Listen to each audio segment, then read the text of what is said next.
D'une simple image, il est possible de tirer diverses conclusions. Tout dépend des mots que l'on y accole.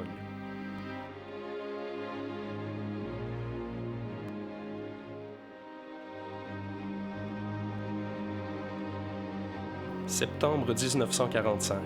Dans le ciel d'Hiroshima et de Nagasaki, les feux de l'enfer se déchaînent, offrant aux yeux du monde une vision terrifiante de la menace atomique. La nation nippone en est à jamais changée. Les bombes ayant laissé derrière elles cratères et décombres, souffrance et désolation. Devant l'ampleur du désastre, les dirigeants politiques cherchent désormais un moyen de raviver l'espoir, caressant probablement de vieux rêves d'enfants. Les prochains combats internationaux seront pacifiques et prendront des airs de compétition amicale.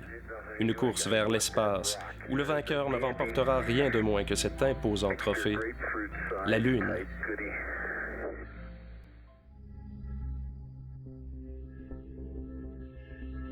Juin 1963.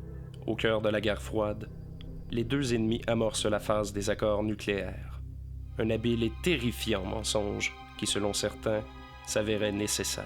Ces accords, montés de toutes pièces, servaient en fait de couverture à un programme spatial conjoint des USA et de l'URSS. En secret, les hauts dirigeants de ces deux nations ont donné le feu vert au projet Kissinger afin de convaincre la population de la venue d'une nouvelle menace nucléaire.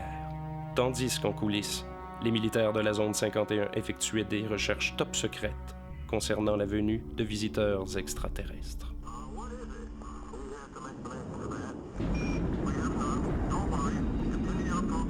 Été 1972. Des fusées furent lancées dans le grand vide afin d'explorer la face cachée de la Lune. En visitant la Lune, nos vaillants astronautes furent surpris de découvrir des bases lunaires au cœur même des cratères.